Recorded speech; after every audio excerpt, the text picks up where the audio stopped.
Yeah, we're going to have a few showers this evening, and then we have another opportunity for Wednesday night, which is general light rain. Not expecting a lot in the way of precipitation amounts, but our temperatures are still going to be coming up too. So there's all that activity for this evening. It's only going to probably last to about 10 or 11 p.m. And really, I think most of it will stay west of the river, but still we could see a few sprinkles maybe through La Crosse going down to Prairie du Chien.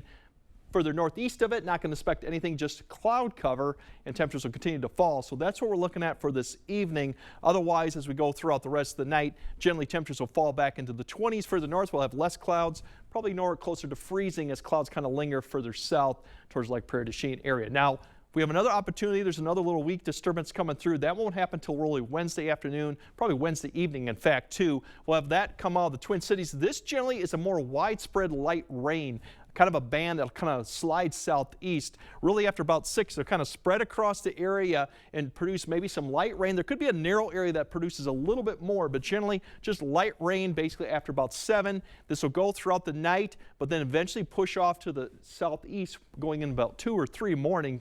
So I don't expect this to actually impact the Thursday morning commute with any of this light rain, but it may impact the evening commute depending on how fast this just arrive. So that precipitation, 2 events, total, maybe some areas may get up to a 1/4 of an inch with that second one going Wednesday night, but all in all, it should be fairly light amounts for a lot of places. Otherwise, for temperatures tomorrow, we should be back in the mid to upper 50s, maybe close to 60.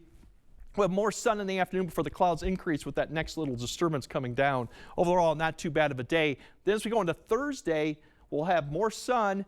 We won't have the precipitation moves out before even we get to the morning hour. We should get to near 60 for a lot of areas, mid 50s up to the north, light winds, but out of the east. So all in all, not too bad of a Thursday too. Things begin to change then when we go into Friday. Notice this temperature grading across the area. We'll be mid 70s south, all the way up to the north, mid 50s, maybe even low 50s. There's going to be a front sitting right here, and this could change a little bit depending on how high. It has kind of inched forward a little bit northern for the last couple days, so our 70s have kind of expanded a little bit, but it's going to be a tricky forecast Friday with what goes on. Now basically what it goes beyond Friday, it gets even trickier really. If you're north Friday night, we look like rain, even some thunderstorms. Saturday really depends on location. If you're north of I-94, we might have that wintry mix, even ice potential going on. If we go further south, it looks like a rain to snow changeover sometime Sunday or Sunday night. The good news is not a lot of accumulation with this, and typically this time of year, if it's during the day, roads are not an issue, but definitely if you have plans, especially if you go further northeast right now, they could have some significant ice just north of the area. This is ice, and once you get to the pink, you're looking at maybe a 1/2 inch of sleet, ice pellets, freezing rain, all that combination.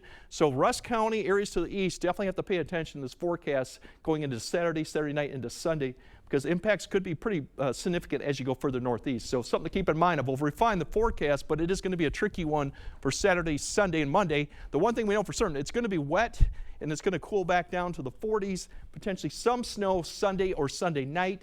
So we could have a little bit of a road issue depending on how much snow falls. Otherwise, cooler next week back into the 40s.